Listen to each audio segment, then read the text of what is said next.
하나님 말씀 사도행전 2장 1절에서 4절까지 보도록 합니다. 사도행전 2장 1절에서 4절까지 같이 읽겠습니다.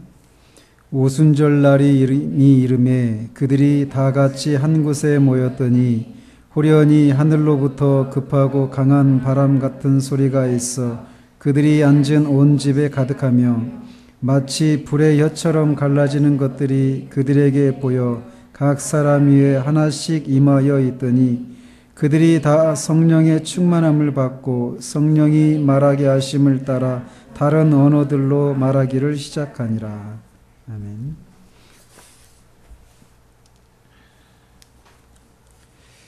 지난주에는 예수님 시대를 살폈습니다.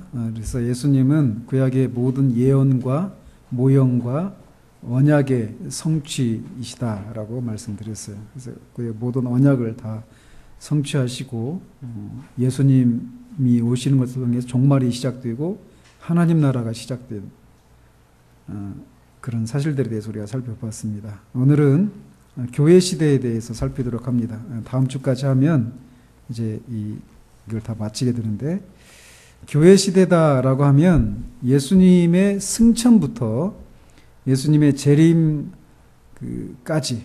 앞둔 그 기간까지의 시간을 교회 시대다라고 우리가 이렇게 부릅니다. 즉 예수님의 승천이 시대를 구분하는 하나의 기점이 되는 거죠. 그래서 예수님이 승천하셔서 지금 하나님 보좌 우편에 앉아 계시는데, 그렇게 예수님이 하나님 보좌 우편에 앉아 계시다라고 하는 사실은 예수님이 만왕의 왕과 주로 취임하셨다라고 하는 것을 의미합니다.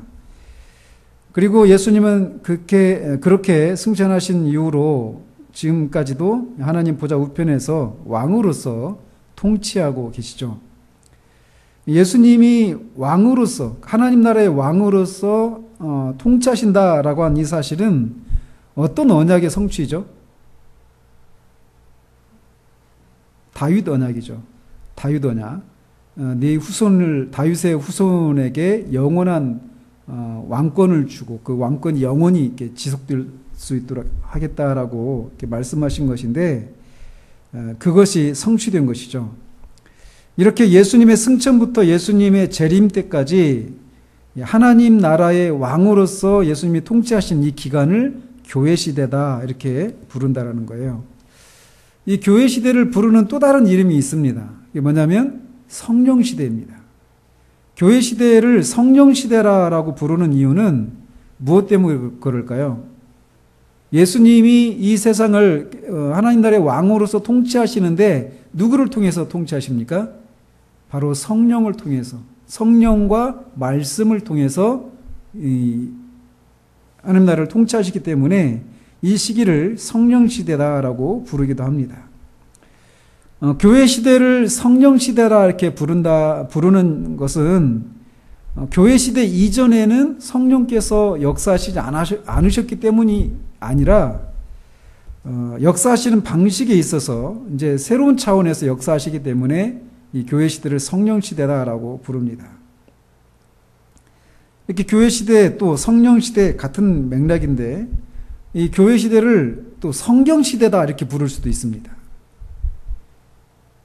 성경이 약 50년부터 90년대 중후반, 요한계시록이 맨 마지막에 기록이 됐는데, 대충 50년부터 100년 사이에 신약 성경이 이게 완성이 되었습니다.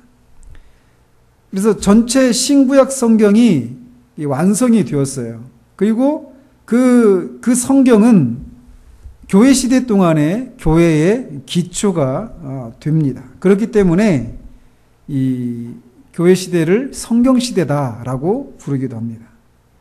즉 교회 시대에 교회가 무엇을 믿고 전하고 어떻게 살아야 되는가에 대한 모든 기초가 이 성경의 완성, 이 정경을 통해서 세워졌기 때문에 성경 시대다 이렇게 부르기도 한다라는 거죠.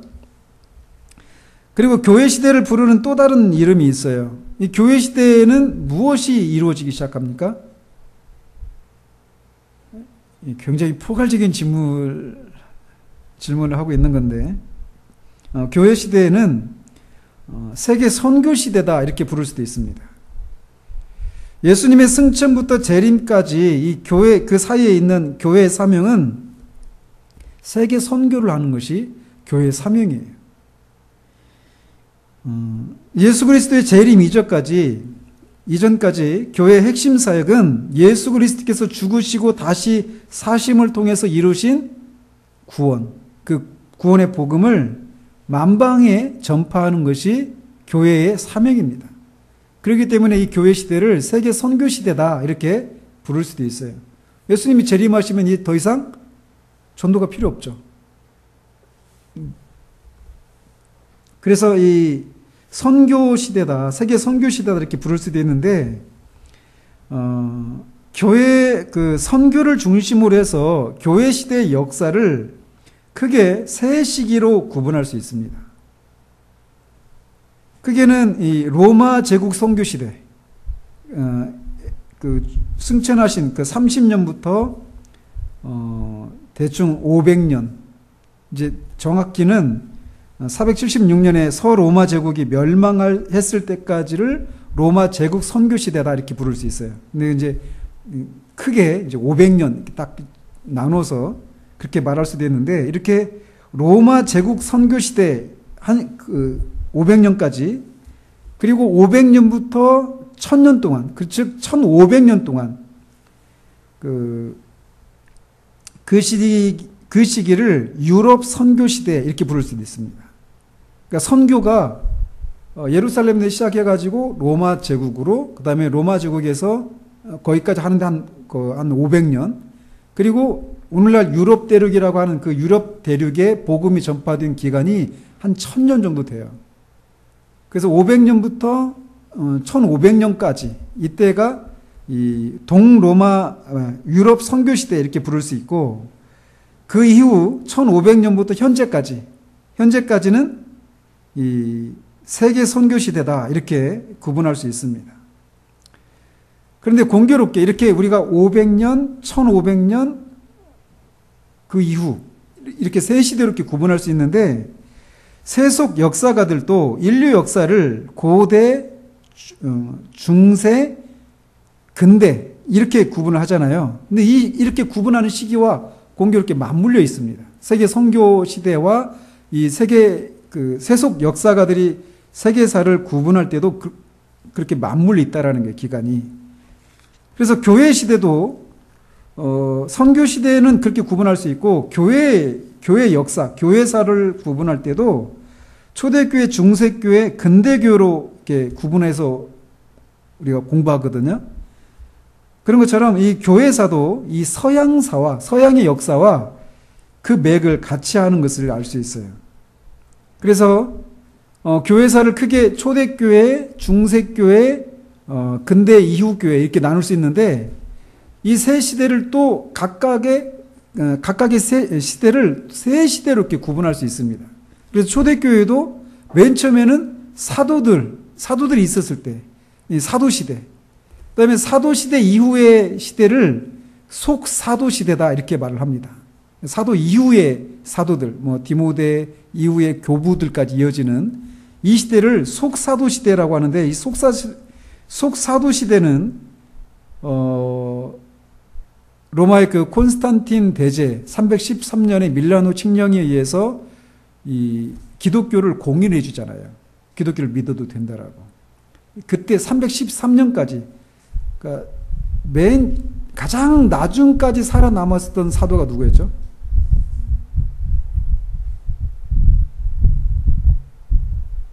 사도 요한이었잖아요. 사도 요한이 100년 가까이 됐을 때 죽었습니다. 그래서 처음 교회가 시작될 때부터, 신약교회가 시작될 때부터 100년까지를 사도시대라고 이렇게 말을 하고, 100년부터 콘스탄틴 대제가 이 밀레니엄 칙령을 발표할 때까지 313년, 이때까지를 속사도시대 이렇게 구분합니다. 그리고 그 이후 500년까지 이 시대를 니케아 시대다 이렇게 부릅니다. 니케아 시대가 뭐냐면, 니케아라고 하는 이 도시가 있어요. 거기에서 예수님의 신성과 인성을 확정하는 그 신조를, 니케아 신조를 발표를 하거든요. 그래서 이 니케아 시대에는 교회가 무엇을 믿는지, 예수 그리스도에 대해서, 또 성령님에 대해서 어떻게 믿어야 되는지, 이런 신조들이 작성된 시기가 이 니케아 시대예요. 그래서 318년부터 뭐 384년 콘스탄틴 신경, 니케아 신경, 콘스탄틴 신경, 그 다음에 제가 지금 생각이 안 나는데, 아무튼 그 313년부터 500년까지 이 시대를 이 니케아 시대 이렇게 구분할 수 있습니다. 그래서 초대교회 시대를 사도 시대, 속사도 시대, 니케아 시대 이렇게 세 시대로 구분할 수 있어요. 그리고 중세 시대도 이 중세 시대는 500년부터 종교개혁이 일어나기 전까지. 종교개혁이 언제 일어나죠?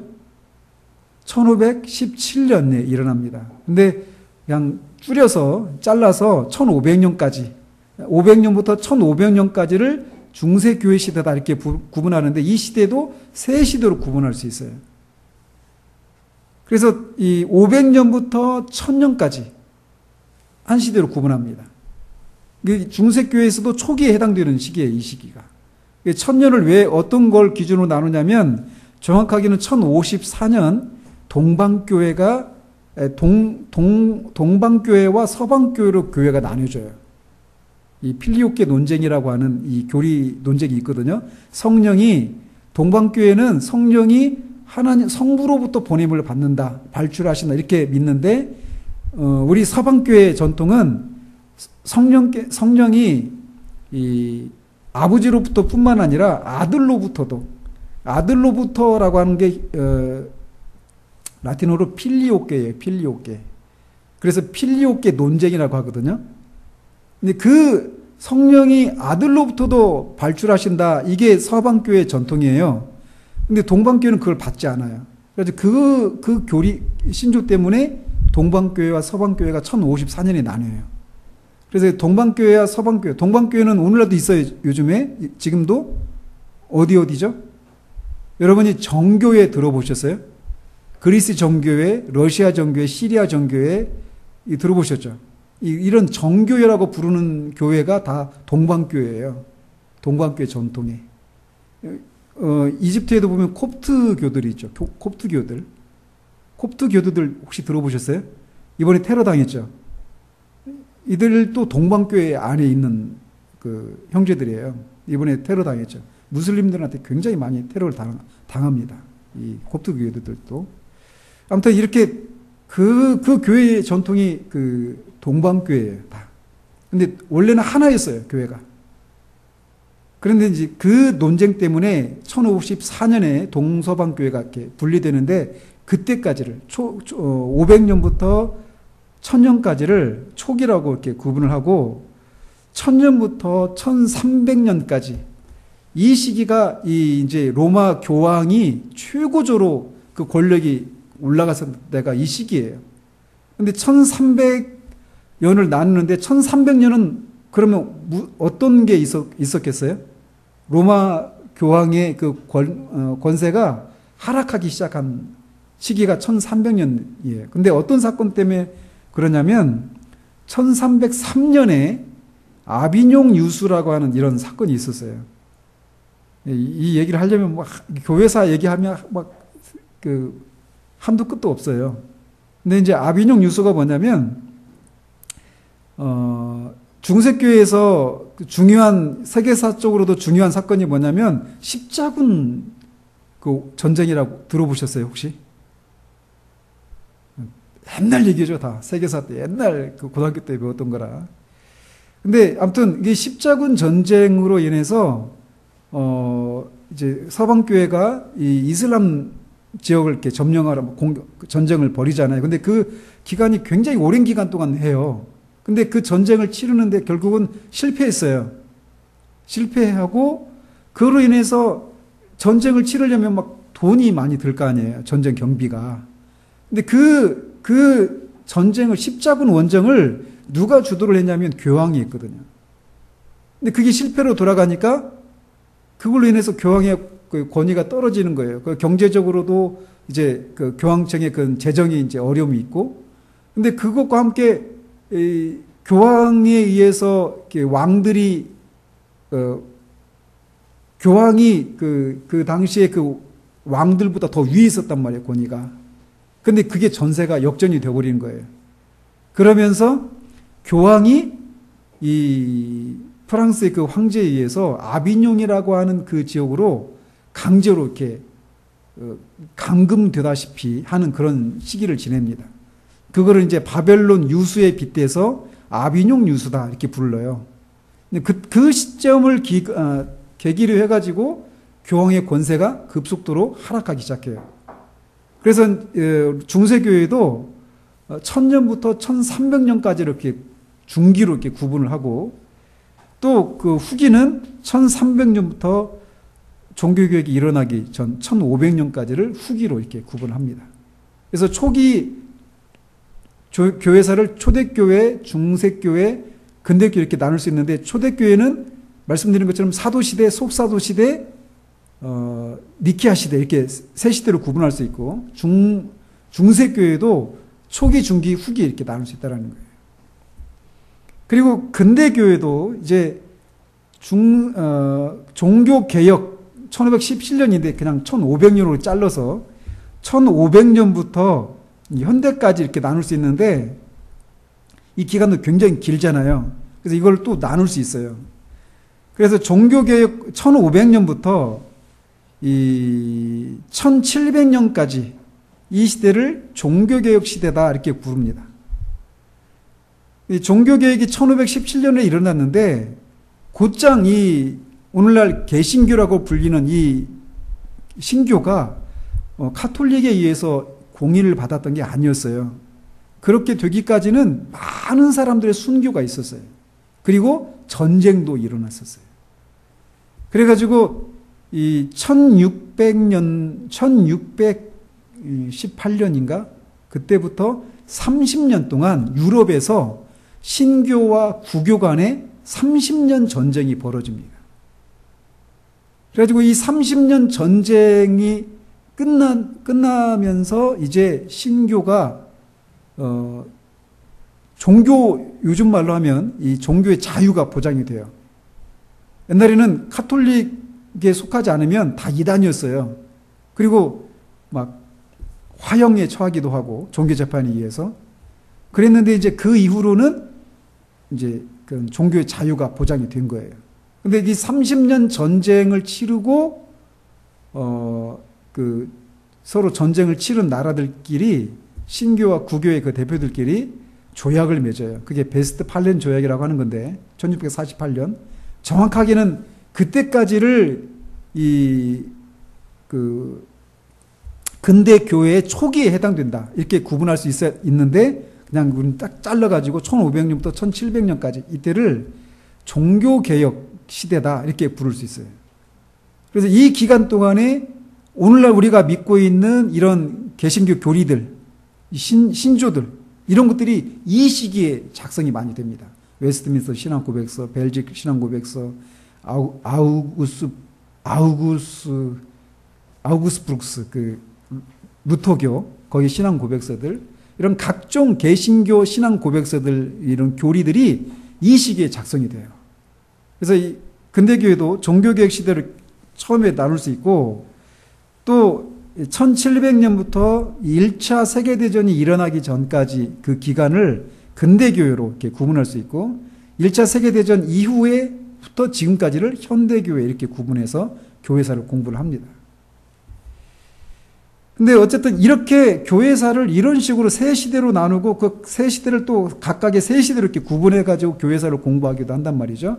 그런데 우리는 이제 이 시대를 세계 선교 시대, 선교를 중심으로 해서 세 시대로 이렇게 구분을 해요. 그래서 맨 처음에는 로마 제국 500년까지, 그 다음에는 1000년 동안의 이 유럽 대륙, 그 다음에 그 나머지 1500년 이후를 이제 세계 선교. 근데 세계 선교가 일어날 때 어떤 일들이 일어났었냐면, 그 시기와 맞물려 가지고 그때 당시에 그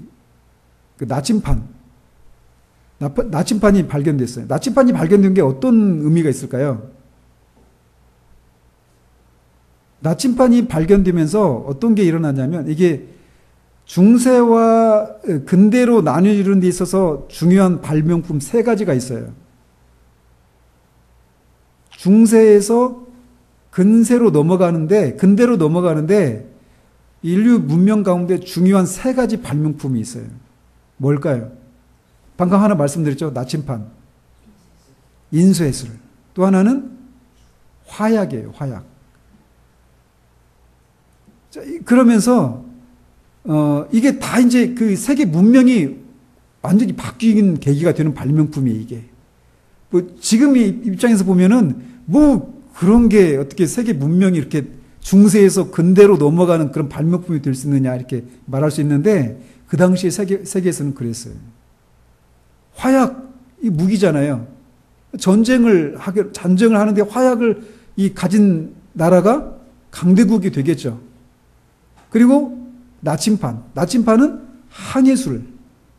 그래서 그 당시에 이제 그 콜럼부스가 신대륙을 발견하잖아요. 1400년대. 그러니까 15세기예요. 그러니까 대충 그 시기하고 맞물리는 거예요. 그리고 인쇄술. 인쇄술이 발명이 되면서 옛날에 그 아리스토텔레스 그 그리스 문명, 이 그리스의 철학 이런 것들이 급속도로 유럽 사회에 번져가기 시작한 거예요. 그런 것과 맞물려 가지고 종교 개혁도 일어날 수 있었던 거예요. 그러니까 원전을 볼 수 있게 된 거예요. 헬라어 원전, 또 히브리어 원전. 근데 그 당시에는 다 라틴어로 된 성경만 있었단 말이에요. 제롬이 번역했던. 근데 그 성경 번역할 때, 이게 좀 제가 다른 얘기 하는 건데, 성경을 번역할 때는 번역하는 사람의 신학이 거기에 들어가 있습니다. 그렇지 않겠어요? 성경을 해석할 때도 성경 해석하는 사람이 신학이 녹아 있잖아요. 녹을 수밖에 없잖아요. 번역할 때도 마찬가지예요. 그래서 이 원래 성경에는 없는 그런 문구가 들어가기도 하고 있는 거가 바꿔져서 번역되기도 하고 그런단 말이에요. 그러면서 제롬, 라틴어로 된 성경만 1000년이 넘는 시기 동안 갖고 있었다가 원서로 보기 시작하니까 다른 거예요. 그러면서 그런 원서로 된 거를 이제 자기 나라 말로 번역하기 시작하는 거예요. 그러니까 위클리프부터 시작해가지고 루터도 그렇고 각자 자기 나라 말로. 그 당시에는 다 라틴어 성경만 있었어요. 그러니까 일반 백성들은 라틴어를 모른단 말이에요. 근데 그렇게 인쇄술이 발달하기 시작하면서 뭐 신학적으로도 그렇고 세계 문명사적으로도 급속도의 그런 변화가 일어나기 시작하는 거예요. 근데 어쨌든 그렇게 이 유럽 대륙에서 나침판이 발견되고 그걸 인해서 항해술이 발달하기 시작하면서 신대륙을 발견하기 시작하고 그러면서 이렇게 유럽에서 아메리카 대륙으로 아메리카에서 또 아시아 대륙으로 이렇게 복음이 전해질 수 있었던 거예요. 아무튼 이 교회 시대를 이렇게 성령 시대다 또 성경 시대다 세계 선교 시대다 이렇게 구분할 수 있어요. 이렇게 부를 수 있어요. 근데 이제 이 시대 이제 교회 시대의 하나님 나라의 모습은 하나님 나라가 시작이 됐죠. 그러면서 시작된 하나님 나라를 그리스도께서 하나님 보좌 우편에서 재림하실 때까지 하나님의 전권을 맡은 왕으로서 사역하는 시대예요. 이 교회 시대는. 그래서 그리스도는 성령과 말씀으로 교회를 통치하시고 자신의 권능으로 세상을 통치하시면서 하나님 나라를 확장해 가는 시기가 이 시대입니다. 그리고 이 시대의 하나님의 백성은 누구일까요? 아브라함 언약이 성취가 되었어요. 그래서 모든 민족 가운데서 예수님을 믿는 신자가 하나님의 백성인 거예요. 그래서 우리가 다 하나님의 백성이 될 수 있었던 것이죠. 그리고 이 시대에 이제 모든 시대를 구분하는 데 있어서 중요한 것은 언약이라고 그랬잖아요. 이 교회 시대의 언약은 어떤 언약일까요? 어떤 언약과 관련이 있을까요? 새 언약입니다. 근데 새 언약이 예수님이 오셔서 그의 피를 통해서 새 언약이 체결되었잖아요. 그럼 교회 시대는 새 언약이 어떻게 되는 거예요? 새 언약이 적용되는 거예요. 그죠? 그리고 다음 시대에는 새 언약이 완성되는 거죠. 그래서 이 교회는 이제 새 언약 백성으로 살아갑니다. 새 언약 백성이기 때문에 신약 이렇게 줄여서 말하는 거예요. 신약 시대라고 부르는 이유가 바로 그것 때문에 그러는 거예요. 새 언약을 따라서 우리가 살아가기 때문에.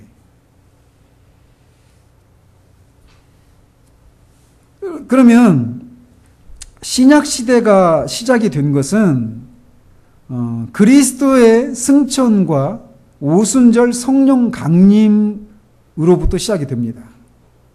따라서 오순절 성령 강림은 신약교회의 탄생일이다라고 할 수 있어요. 이 교회 시대에 해당되는 성경은 어디에서 어디까지일까요? 교회 시대에 해당되는 성경. 사도행전부터 요한계시록. 요한계시록인데 특별히 20장까지. 21장, 22장은 새 창조 시대에 해당되는 그것을 이렇게 그려주고 있어요. 그래서 우리는 이제 그 교회 시대에 해당되는 성경의 처음 시작 사도행전과 마지막 성경을 이렇게 살펴보도록 합니다. 그래서 먼저 이 사도행전 2장을 보시면 사도행전 2장 이렇게 보십시오. 거기 보시면 1절부터 13절까지가 오순절 성령 강림 사건 자체에 대해서 기록하고 있습니다. 그리고 14절부터 이 40절까지는 이 오순절 성령 강림 사건이 무슨 의미가 있느냐, 이거를 베드로가 설교를 통해서 말해주고 있어요. 그리고 41절에서 47절까지는 최초의 신약교회의 모습을 그려주고 있습니다.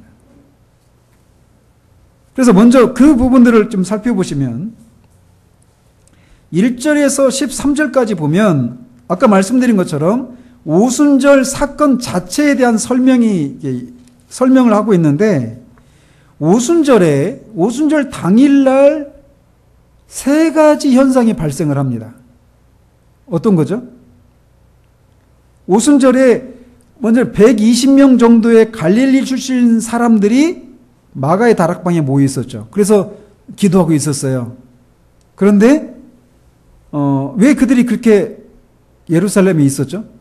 갈릴리 사람들인데 예수님이 위로부터 권능을 입을 때까지 예루살렘 성을 떠나지 말라라고 말씀하셨어요. 승천하시기 전에. 그래서 그 명령을 따라서 예루살렘에 모여서 마가의 다락방에서 120명 정도 되는 사람들이 이제 기도를 하고 있었어요. 그런데 2절에 보면 어떤 현상이 일어나죠? 급하고 강한 바람 소리가 들렸죠. 폭풍 소리 같은 것이 막 들렸던 거예요. 그리고 3절에 보면 불의 혀처럼 갈라지는 것들이 각 사람 머리에 임했어요. 그리고 4절에 보면 그들이 어떻게 했어요? 그들이 성령의 충만함을 받고 다른 언어로 말하기 시작했죠. 우리 개역 한글 성경에는 다른 언어 대신 방언을 말하기 시작했다 이렇게 말하고 있어요. 근데 이제 뒤에서 설명할 거예요. 그런데 당시 유대인들이 쓰던 언어는 어떤 언어였을까요? 당시 유대인들이 쓰던 언어는 아람어였어요. 아람어. 당시 그 공용어가 아람어였어요. 유대인들이 쓰던 언어가 아람어였는데 이 사람들이 이 마가의 다락방에 있었던 사람들이 성령의 충만함을 받고 말을 하는데 아람어로 말하는 것이 아니라 다른 나라 말로 말하기 시작하는 거예요. 어떤 내용을 말하기 시작했다고 그래요? 하나님의 큰 일을, 하나님께서 예수 그리스도를 통해서 하신 그 내용을 이 사람들이, 이 갈릴리 출신의 아람어를 쓰는 이 갈릴리 출신의 사람들이 그 당시에 오순절을 지키기 위해서 왔던 15개 나라에 흩어져 살고 있었던 이 흩어진 유대인들, 이 사람들을 뭐라고 부르죠? 디아스포라 이렇게 부른다고 그러잖아요. 디아스포라 이 사람들의 말로 하나님의 큰 일을 말하기 시작하는 거예요. 그러니까 이들이 방언을 말했다고 할 때 그 방언이 사람들이 알아듣지 못하는 그런 소리가 아니라 말이었어요, 말. 그래서 15개 나라의 사람들이 들을 때 각자 나라의 말로 들리는 거예요, 그게. 그러니까 성령께서 초자연적으로 역사하신 거죠. 그래서 오순절에 귀로는 급한 바람 같은 소리가 들렸어요.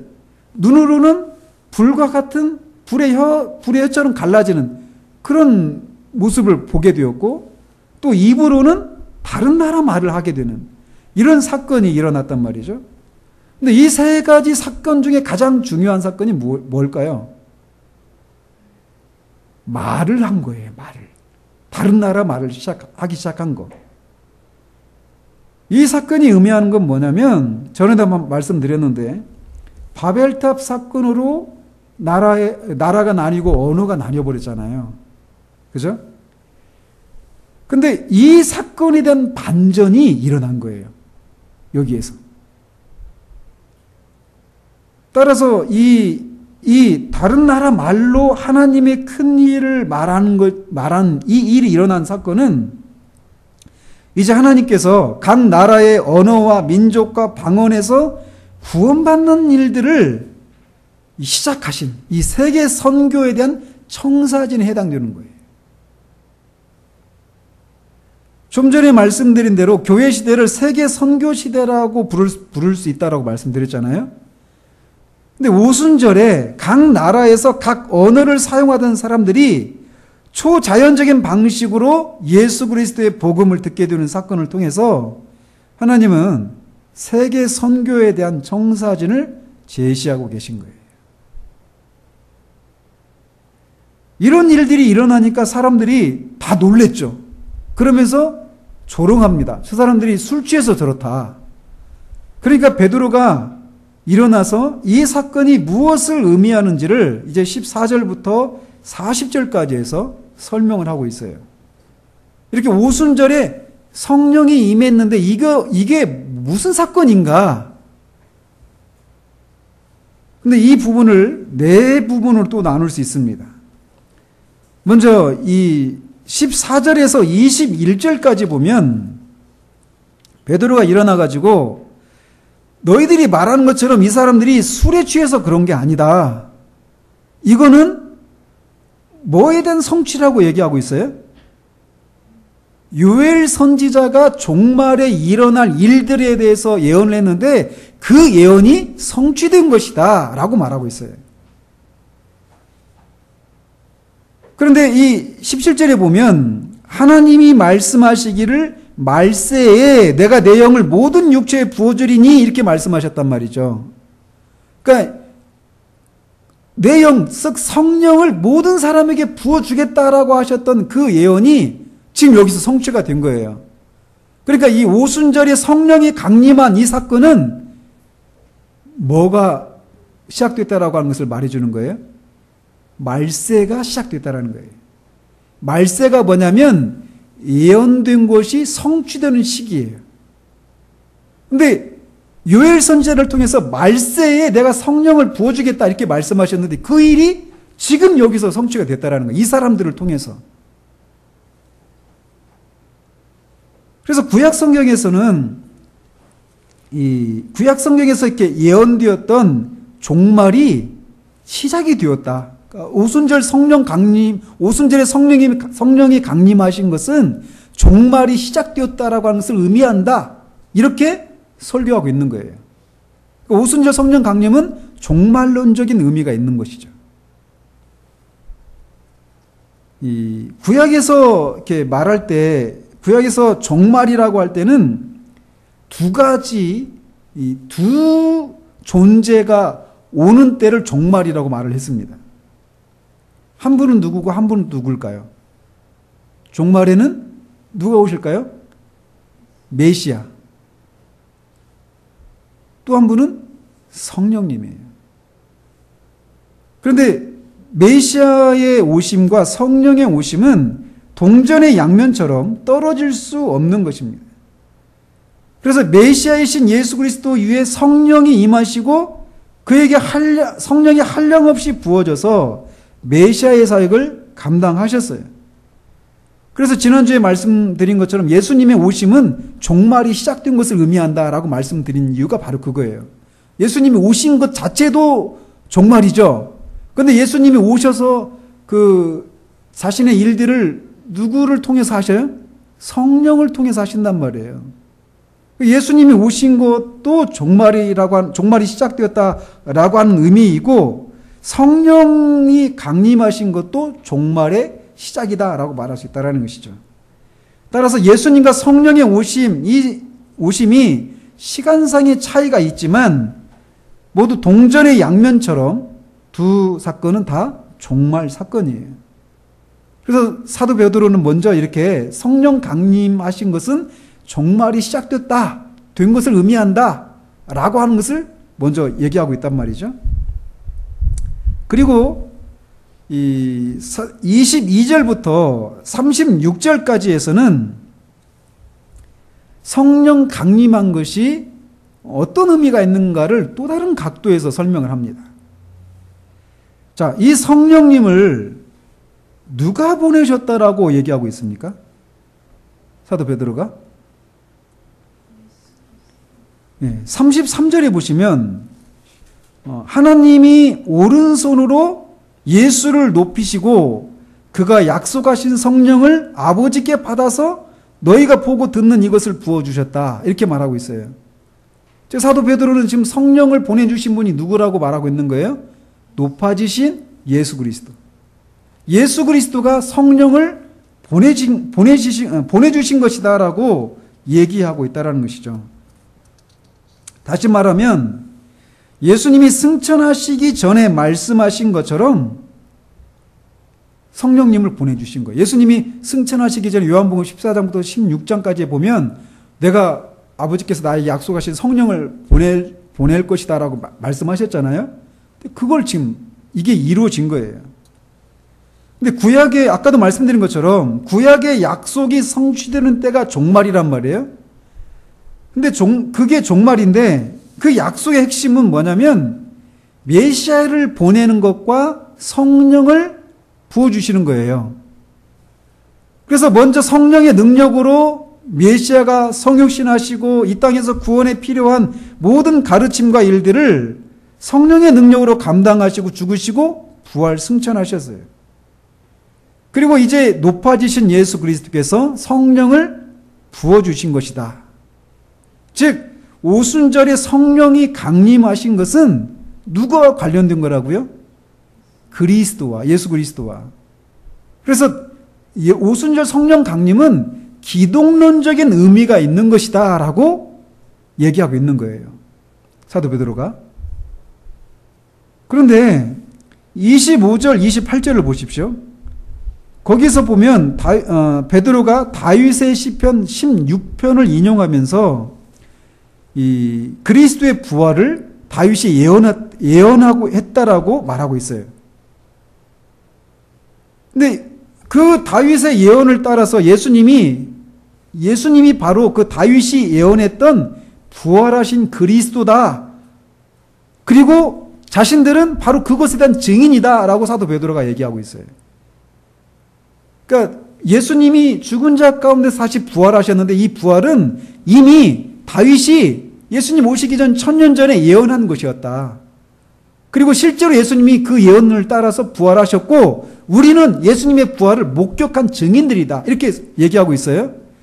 그러면서 또 34절, 36절을 보시면 이번에도 누구의 시편을 인용하고 있습니까?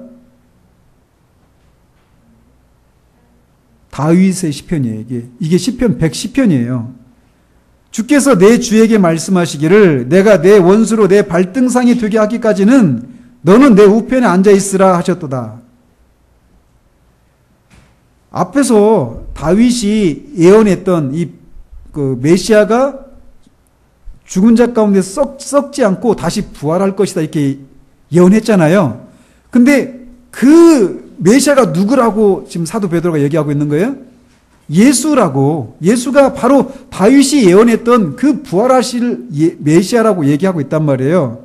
그런데 이 부활하신 예수를, 이제 부활하신 그 메시아를 하나님이 어떻게 하시겠다라고 110편에서 예언하고 있어요. 내 우편에 앉아 있으라. 언제까지?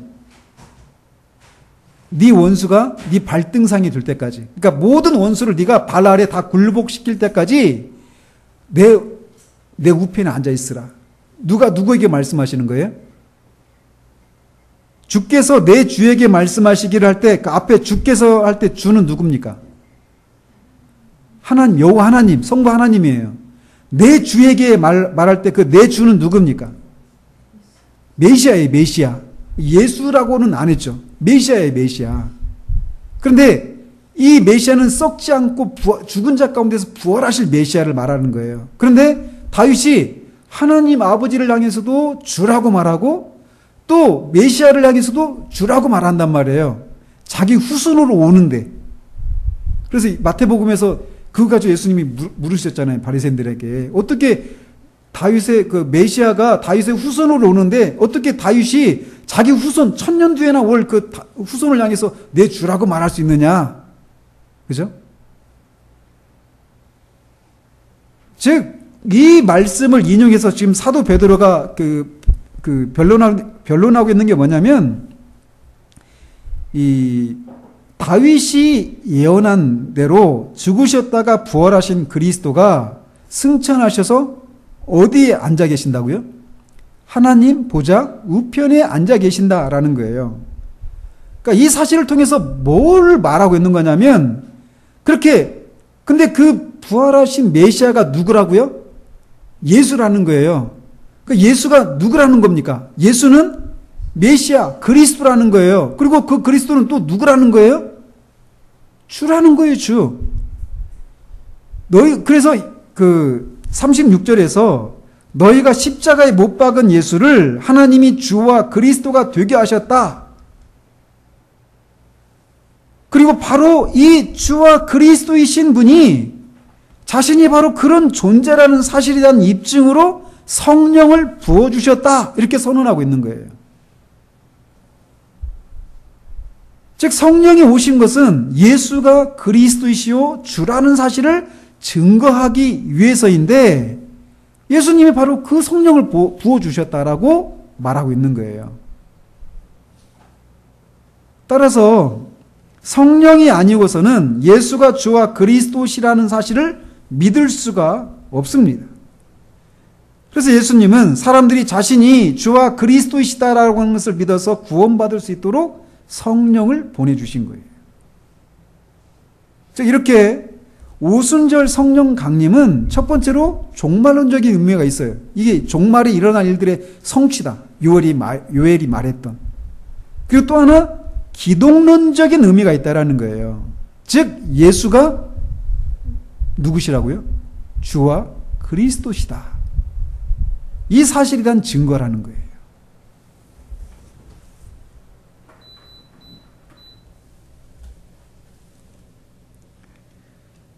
이렇게 지금 성령 강림 사건을 오순절 성령 강림 사건을 기독론적인 의미로 해석하고 있어요. 사도 베드로가. 그리고 37절에서 40절을 보시면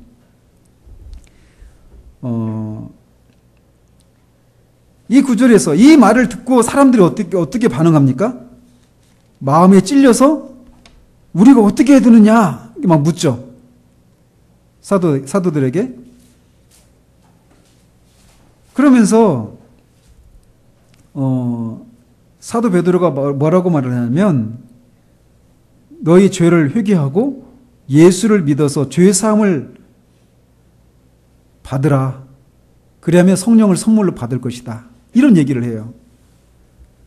즉 누구든지 자신의 죄를 회개하고 예수를 믿어서 세례를 받으면 죄 사함을 받고 성령을 선물로 받는다라고 말하고 있어요. 이건 무슨 내용입니까? 성령이 오신 것은 결국 무엇을 위해서 오셨다라는 거예요? 사람들을 믿어서 예수를 믿어서 구원받게 하기 위해서 오신 거라고 얘기하고 있는 거예요.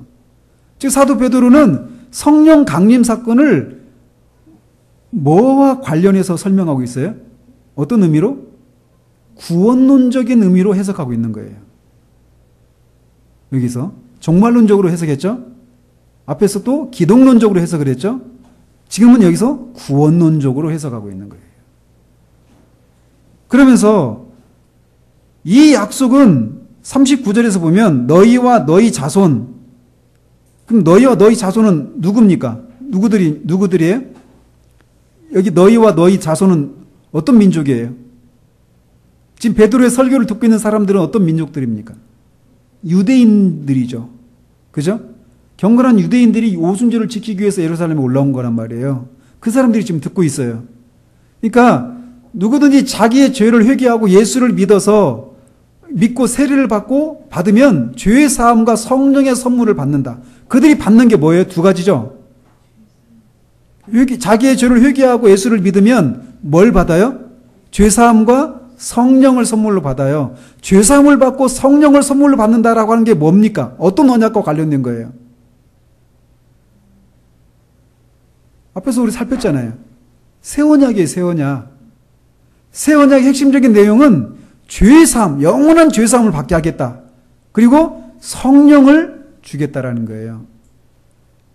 근데 이 약속, 자기의 죄를 회개하고 예수를 믿어서 그것에 대한 증거로 세례를 받은 사람에게 죄사함과 성령을 선물로 주겠다. 이렇게 약속하셨는데 이 약속은 누구에게 허락된 거라고 말하고 있어요?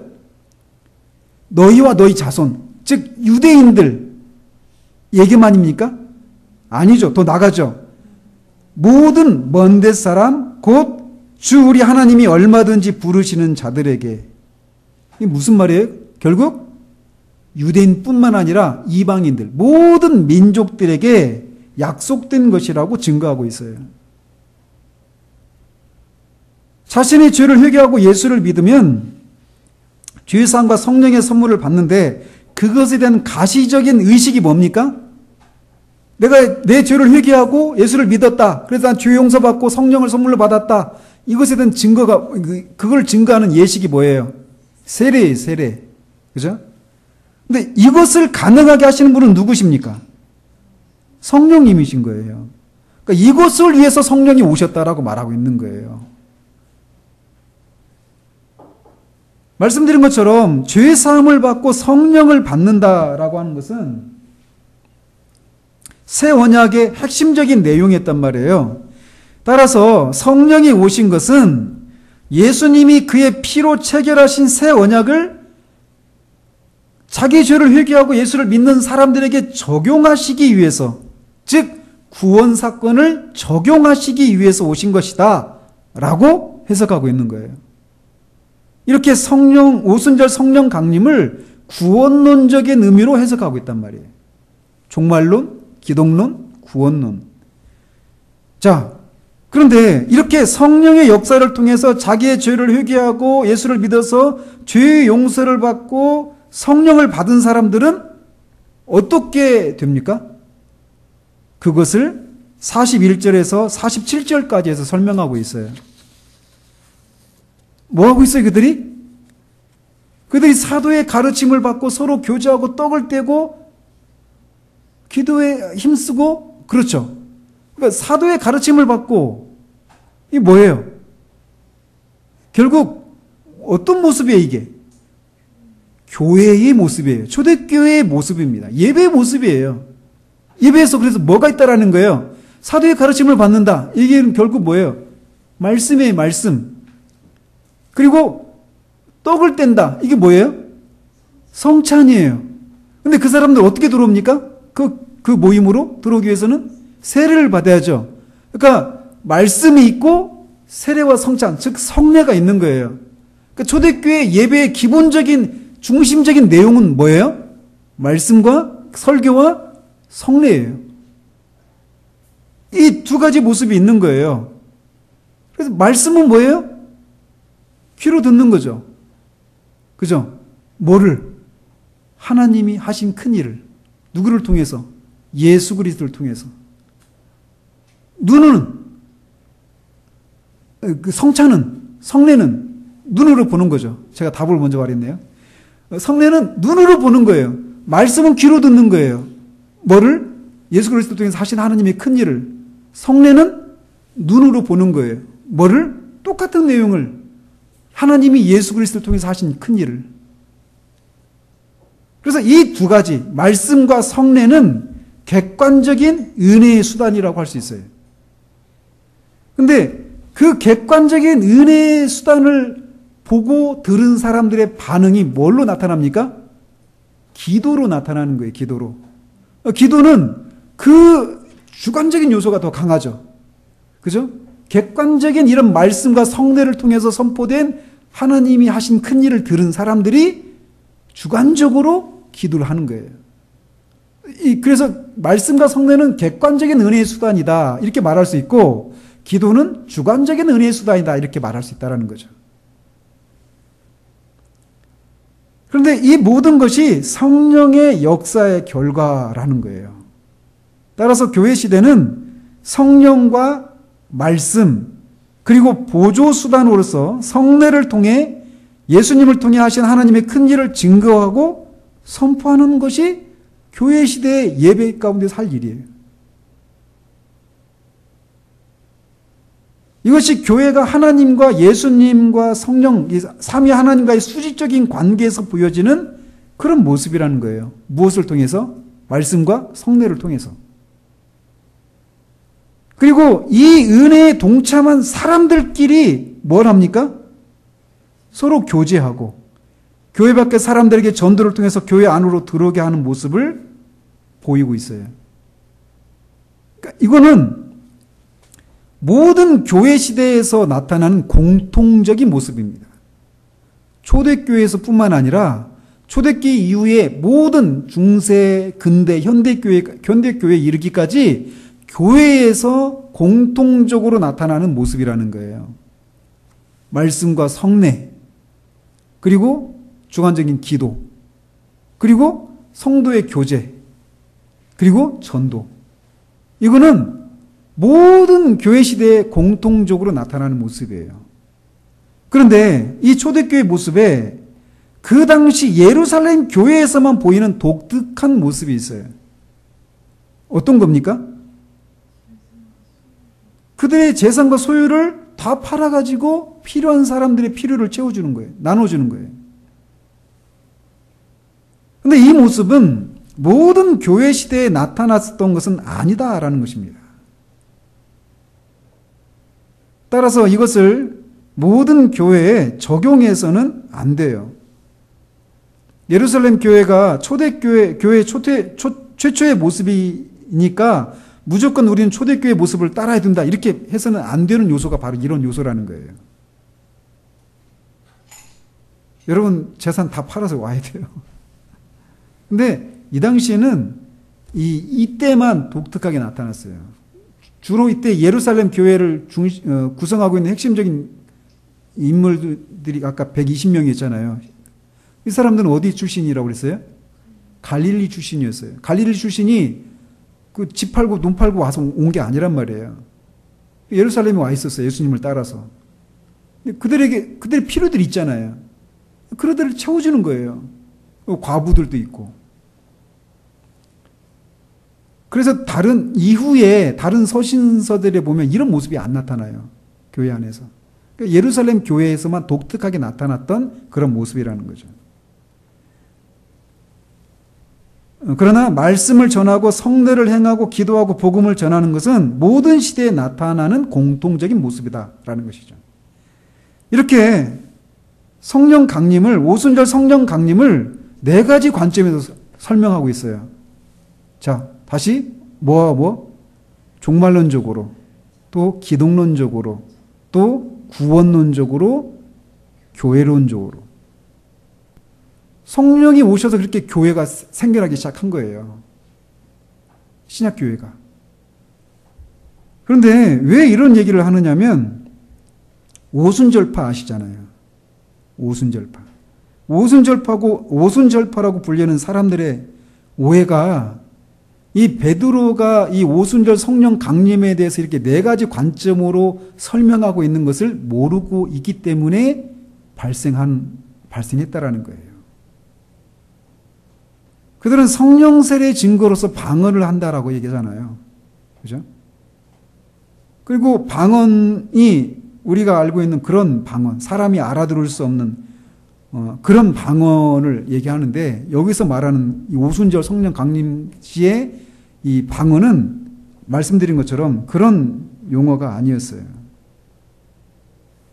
오순절의 의미는 이 오순절파라고 불리는 사람들이 생각하는 그런 정도에 있지 않고, 종말, 즉 새로운 시대가 도래했다라고 하는 그런 의미가 있고, 예수님이 주와 그리스도시고 승천하셔서 하나님 보좌 우편에 앉아 계신다는 사실, 그리고 모든 사람이 회개하고 예수를 믿어 죄사함과 성령을 받아 구원을 받을 수 있게 되었다는 것, 그리고 교회가 생겨나게 되었다라고 하는 의미가 있다라는 거예요. 그런데 이 성령의 임하심은 예수님이 세례를 받으실 때 임하신 것과는 다른 모습으로 임하셨죠. 예수님이 세례 요한에게 세례를 받고 물 위로 올라오셨을 때 성령이 임하셨죠. 예수님 위에. 어떤 형상으로? 비둘기와 같은 형상으로. 비둘기로 오신 건 아니에요. 비둘기와 같은 형상으로예요. 그런데 여기서는 어떻게 오셨어요? 불의 혀가 갈라지는 모습으로 사람들 위에 머무셨어요. 똑같은 성령이신데 예수님에게는 비둘기와 같은 형상으로, 그리고 오순절에 임한 이 사람들에게는 불의 혀가 갈라지는 모습으로 오셨어요. 그래서 여기서 불의 혀라고 할 때 혀가 영어로 뭐죠? 텅이에요. 텅이 혀라고 하는 말도 있지만 모국어를 영어로 뭐라고 하죠? 모국어? 마더텅이에요. 마더텅. 엄마 혀. 그러니까 모국어를 마더텅이라고 한단 말이에요. 텅이 그러니까 혀라고 하는 뜻도 있지만 말이라고 하는 뜻도 있어요. 똑같아요, 단어가. 그런데 여기서 불의 혀라고 말했단 말이에요. 근데 혀가 말과 똑같단 말이에요. 그 혀라고 하는 말이. 구약에 보면요. 구약에 보면 하나님의 임재가 있을 때, 하나님이 임재하실 때 불이 임하는 이런 모습으로 종종 나타납니다. 그죠? 그러니까 성령이 불의 혀가 갈라지는 것으로 것처럼 임하셨다라고 한 얘기는 성령님이 하나님이시다라는 거예요. 하나님의 그 임재, 하나님의 현현을 나타내는 거예요. 이게 불의 형상으로 나타난 것은. 근데 그게 어떤 모습으로? 혀의 모습으로. 근데 예수님에게는 비둘기의 형상으로. 여기에 또 구속사적인 의미가 있어요. 왜냐하면 비둘기는 구약에서 가난한 사람들이 드리는 희생 제물 중에 하나였어요. 예수님 위에 비둘기 형상으로 희생 제물의 한 종류인 비둘기의 모습으로 성령이 임하셨다. 이 얘기는 뭘까요? 예수님이 희생 제물로 구속 사역을 감당하시기 위해서라는 거예요. 누구의 능력으로? 성령의 능력으로. 그런데 이 오순절 성령 강림에서는 불의 혀, 성령이 뭘로? 혀, 말로 임한 거예요. 그래서 뭘 말하기 위해서? 예수님의 성령께서 비둘기의 형상으로 임하신 것은 메시아로서 희생제물로서의 구속사역을 감당하시기 위해서, 성령의 능력을 힘입어서 구속사역을 감당하시기 위해서 임하신 거예요. 오순절 성령 강림에서 성령이 혀로, 말로 임하셔서 어떤 일이 일어났어요? 사람들이 각 나라의 말로 예수 그리스도의 복음을 전하는 거예요. 그러니까 예수 그리스도의 복음을 성령의 능력을 힘입어서 전해서 뭘 하라는 거예요? 하나님 나라를 확장하는 거예요. 선교하고 사람들을 그 교회로 데려오는 일을 하는 거죠. 그렇게 해석하는 사람도 있어요. 이렇게 오순절 성령 강림은 교회의 사명이 복음 증거를 통한 세계 선교에 있다라고 하는 것을 알 수 있단 말이에요. 근데 이 세계 선교에 대한 기초는 어디에서도 찾을 수 있죠? 모든 민족에게 복음을 전하라 라고 하는 이 세계 선교에 대한 기초는 우리가 소위 예수님의 지상명령에서도 찾아볼 수 있어요. 그 기초를. 거기 보면 하나님은 예수님에게 하늘과 땅의 모든 권세를 주셨죠. 이게 뭐예요? 무슨 언약의 성취예요? 다윗 언약의 성취예요. 그죠? 그리고 예수님이 이제 자신에게 주신 권세를 통해 통치하신단 말이죠. 그런데 그런 권세를 가지신 분이 뭐라고 명령을 내리십니까? 가라. 어디에게? 가서 모든 민족을 제자 삼아라. 그리고 그들에게 세례를 주고 내가 가르친 모든 것을 가르치고 지켜 행하도록 해라. 네 가지예요. 명령을. 가라. 모든 민족을 제자 삼아라. 세례 줘라. 가르쳐 지키게 하라. 이 네 가지인데 그 중에서 가장 핵심적인 명령이 뭘까요? 가라 할까요? 세례 주라 할까요? 가르치라 할까요? 모든 민족을 제자 삼으라는 거예요. 제자 삼는 것, 이게 가장 핵심적인 명령이에요. 제자 삼으려면, 모든 민족을 제자 삼으려면 어떻게 해야 돼요? 먼저 가야죠. 그 믿은 민족, 그 사람들이 제자가 되었다라고 하는 증거가 뭐예요? 세례를 받는 거예요. 그래야 제자 공동체에 들어오니까. 들어오면 돼요? 그들을 가르쳐서 오늘 우리가 오전에 배운 것처럼 그리스도의 형상에 이르도록 그들에게 성령의 열매가 맺히도록 가르쳐서 지키게 해야 된단 말이에요. 이거를 명령하셨어요. 예수님께서. 이것을 언제까지 해야 된다고요? 세상 끝날까지 하라는 거예요. 이게 교회에게 주신 명령이에요. 예수님의 초림으로 인해서 하나님 나라가 이미 시작이 되었죠. 이제 예수님을 통해서 구속을 위한 모든 값이 지불되었다라고 하는 복음, 또 하나님 나라가 이미 시작되었다라는 복음이 전 세계에 전해져야 한다라는 거예요. 예수님에 대한 이 복음을 믿고 하나님의 백성이 될 사람들이 전 세계 모든 민족으로부터 만들어져야 한다라는 거예요. 그래서 그 일을 해야 되는 거예요. 가서 제자 삼고 세례를 주고 가르쳐 지키게 하는 거. 언제까지? 세상 끝날까지. 교회 시대, 우리가 다 교회 시대 사람들이잖아요. 우리가 해야 될 일이 이런 거라는 거예요. 교회 사명이. 근데 이제 교회, 오늘 조금만 길게 하겠습니다. 안 끝내면 다음 주에 애매해 버리죠. 그런데 이렇게 모든 민족을 제자 삼는 일들, 이 세계 선교가 어떤 과정으로 진행되는지 이거를 보여주고 있는 책이 있어요. 그게 뭡니까? 그 성경이 사도행전이에요. 사도행전. 사도행전은 성령이 교회 위에 부어지게 될 때 세계 선교의 프로그램이 어떻게 이루어질지에 대해서 이렇게 말을 하고 있습니다. 어디에서 말하고 있습니까? 사도행전 1장 8절. 자, 한번 보십시오. 1장 8절. 같이 한번 읽겠습니다. 시작. 오직 성령이 너희에게 임하시면 너희가 권능을 받고 예루살렘과 온 유대와 사마리아와 땅끝까지 이르러 내 증인이 되리라 하시니라. 이 말씀은 언제 하신 거예요? 예수님이 승천하시기 직전에 하신 말씀이에요.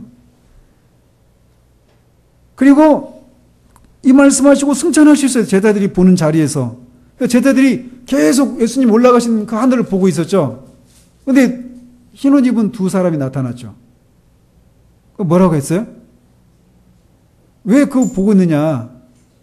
나중에 예수님이 너희들이 본 대로 다시 오실 것이다. 이렇게 말씀하셨어요. 그러면 그런 정황 속에서 이 말씀하셨단 말이에요.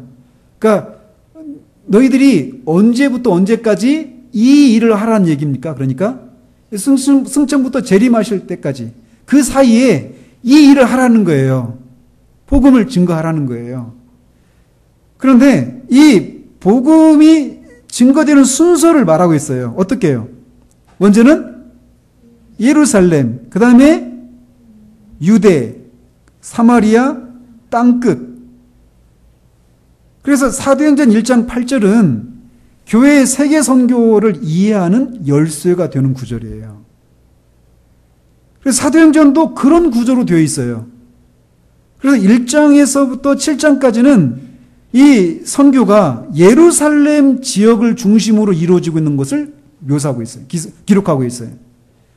그리고 8장에서 12장까지는 유대와 사마리아 지역에, 그리고 13장부터 28장까지 마지막까지는 땅끝 선교가 어떻게 진행되었는가, 이거를 보여주고 있단 말이죠.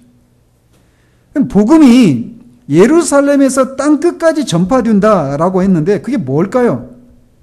땅끝은 무엇을 의미할까요? 1차적으로는 땅끝은 유대 지역을 벗어난 이방 지역입니다. 즉 복음의 지리적인 확장이 유대인에게서 이방인에게로, 즉 세계 모든 민족에게로 확장되어 감을 보여주고 있단 말이에요. 그래서 사도행전은 예루살렘에서 로마까지 복음이 어떤 경로를 통해서 전파되었는가를 보여주고 있어요. 그래서 예루살렘은 유대인 선교의 거점이라면 로마는 이방인 선교의 거점이다라고 할 수 있습니다. 이 로마 제국의 수도인 로마로부터 로마 제국 전역과 더 나아가 세계 전역에 복음이 선포되는 그런 출발점이 될 거란 말이죠.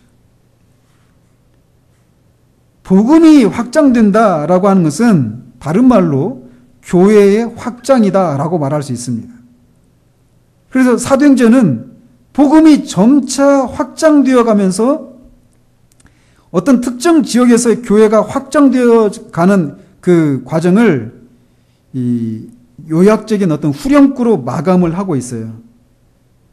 그래서 이렇게 교회가 복음이 확장되더라 이런 식의 후렴구가 반복되면서 끝나고 있단 말이에요. 그런 걸 기준으로 해서 사도행전을 전체 나누어 보면 6 부분으로 나눌 수 있습니다. 그냥 빨리빨리 하겠습니다. 먼저 1장 1절에서부터 6장 7절까지는 복음이 예루살렘에 확산되는 내용들을 기술하고 있어요. 그리고 6장 8절에서부터 9장 31절까지는 복음이 유대와 사마리아와 갈릴리 지역까지 확산되어 가고 있는 모습들을 그려주고 있습니다.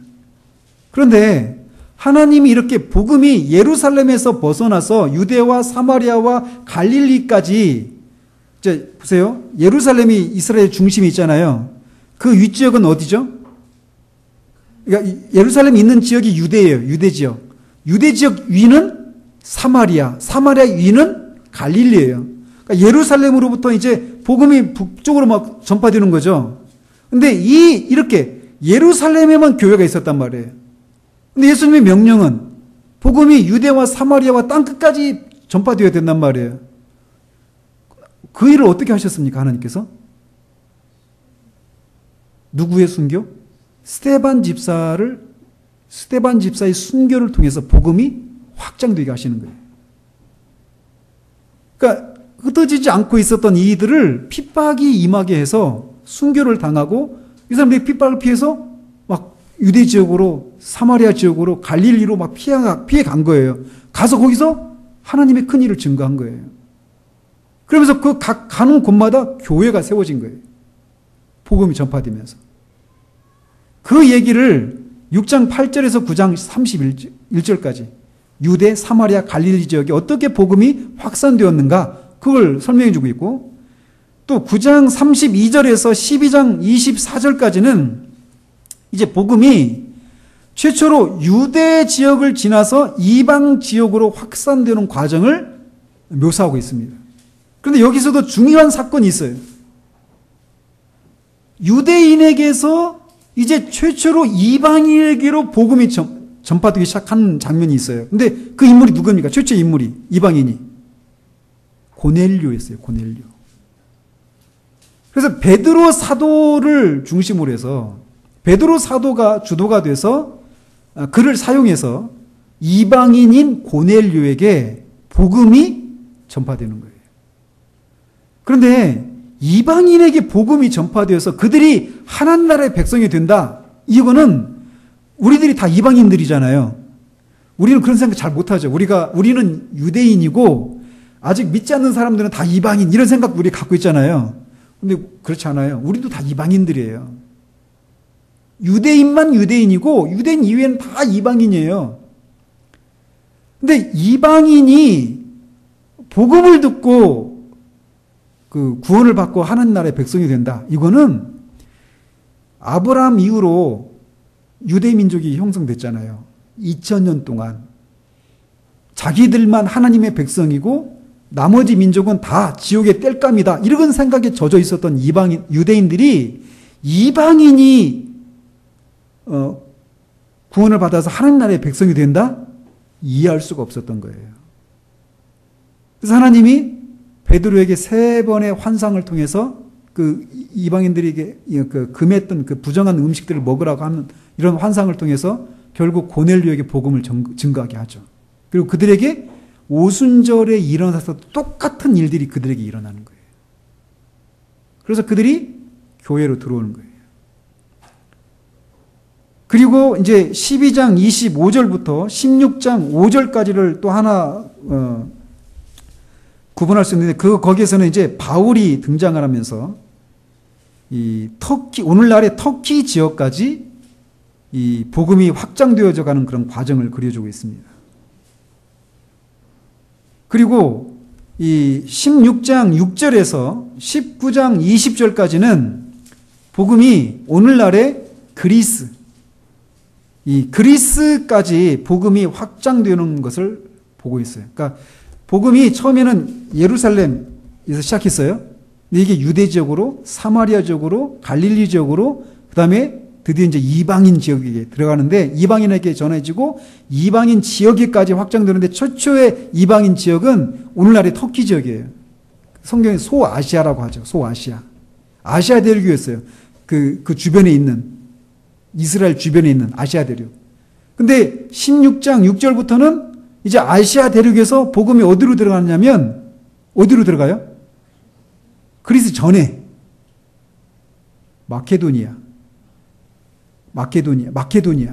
마케도니아가 어디죠?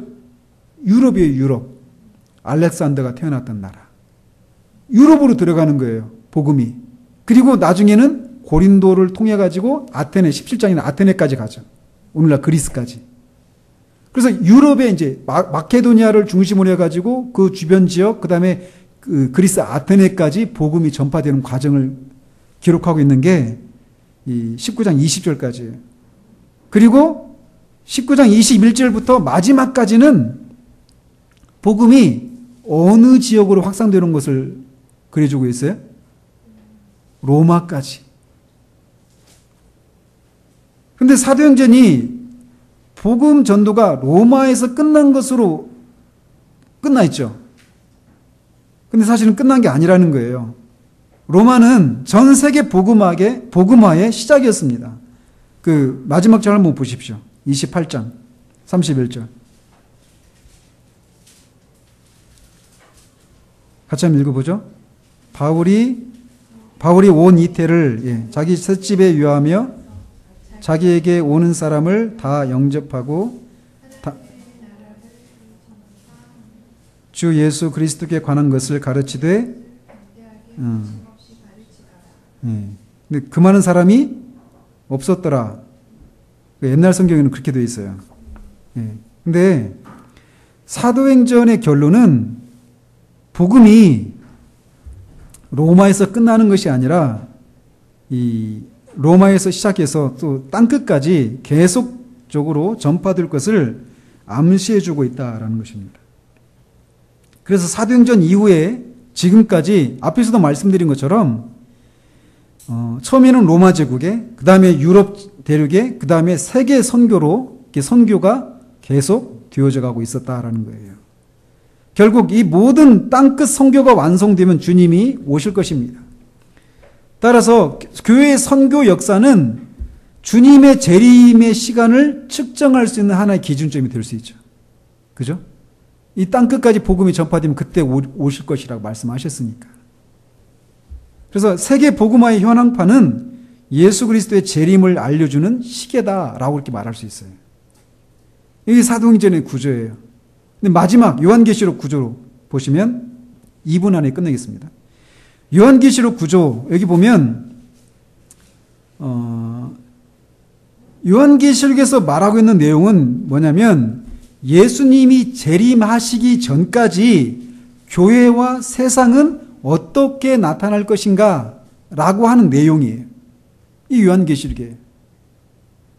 그래서 요한계시록도 이렇게 구조를 나눠보면 크게는 서론, 본론, 결론 이렇게 나눌 수 있는데 서론 부분은 1장 1절에서 8절까지 그러니까 예수님이 어떤 분인지 이 환상을 보여주신 예수님이 어떤 분인지 이런 얘기를 하고 나서 이제 본론에 해당되는 내용이 1장 9절에서 22장 5절까지라고 할 수 있어요.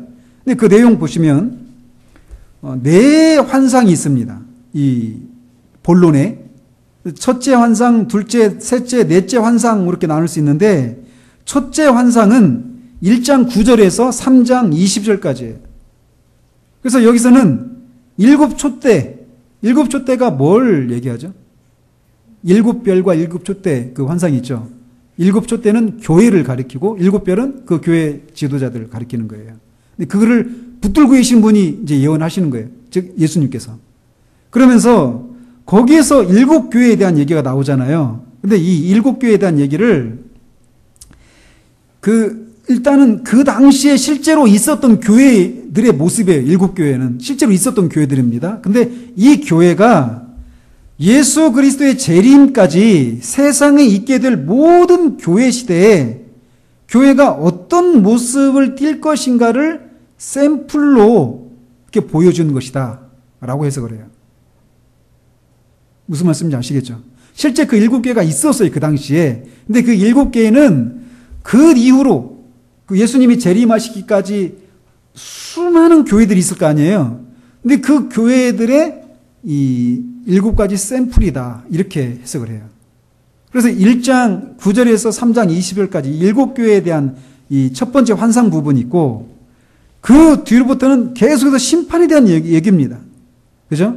그래서 4장 1절부터 16장 21절까지 보면 일곱인 그 심판, 그 다음에 일곱 나팔, 일곱 대접 심판, 이런 세 가지 심판에 대한 내용이 나옵니다. 이 부분을 통해서 말하고 있는 게 뭐냐면 승천하시고 재림하시기 전까지 세상이 어떻게 심판받을 것인가를 보여주고 있어요. 잘 기억하십시오. 재림 때 세상이 어떻게 심판받을 것인가 이걸 말하고 있는 것이 아니라 승천부터 재림까지 그 기간 사이에 세상이 어떻게 심판을 받을 것인가 이런 내용을 말해주고 있다는 거예요. 그러니까 지금 벌써 2000년 동안 계속해서 세상을 향해서 하나님 나라를 통치하시는 예수 그리스도에 의해서 세상이 이런저런 모양으로 심판을 받고 있는 거예요. 지금도 여전히 자연재해를 통해서 질병을 통해서 전쟁을 통해서 기근을 통해서 이렇게 계속 심판이 있는 거예요. 그 내용을 상징적인 표현을 통해서 말하고 있는 거예요. 4장 1절에서 16장 21절까지가. 그리고 17장 1절부터 20장 15절까지 보면 큰 성 바벨론의 멸망에 대한 얘기가 나옵니다. 큰 성 바벨론이 망했도다 하면서 큰 성 바벨론의 그 멸망이 나와요. 근데 거기에 보면 거기서 말하고 있는 것은 예수 그리스도의 재림 때 세상이 어떤 심판을 받을 것인가를 말해주는 거예요. 앞에 일곱 나팔, 일곱 대접은 재림 때가 아니라 승천부터 재림까지 교회 시대에 세상이 어떻게 심판을 받을 것인가 이거를 말해주고 있다면 뒤에 17장부터 20장 15절까지는 재림 때 세상이 어떤 심판을 받을 것인가. 어떤 심판? 완전히 멸망한다라는 거예요. 그 네 번째 환상 부분이 21장 1절에서 22장 5절까지입니다. 여기서는 이 거룩한 성 새 예루살렘의 완성에 대한 모습이 나와요. 그래서 여기서는 예수 그리스도의 재림 때에 교회가 어떤 모습이 될 것인가를 말해주고 있어요. 결론 부분은 어떻게 돼요? 교회 이제 새 하늘과 새 땅으로 들어가는 그 장면이 나오는 거죠. 그래서 이 교회 시대는 이제 요한계시록은 그런 구조로 됐고요. 그래서 이 교회 시대는 지금 승천하신 이 하나님 나라의 왕이신 예수님이 성령과 교회를 말씀을 통해서 교회를 통치하고 계시고 당신의 권능으로 세상을 통치하고 계시다라는 거예요. 그래서 이 두 가지 왕국이라고 얘기하죠. 그러니까 은혜를 성령과 말씀을 통해서 은혜로 교회를 통치하시는 거예요. 그래서 이 왕국을 은혜의 왕국이다 이렇게 말을 하고 세상을 성령과 말씀을 통해 통치하시는 것이 아니라 그분의 권능으로 통치하신단 말이에요.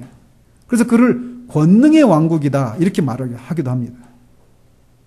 그러니까 하나님 나라는 넓은 개념이죠. 더 교회만이 아니라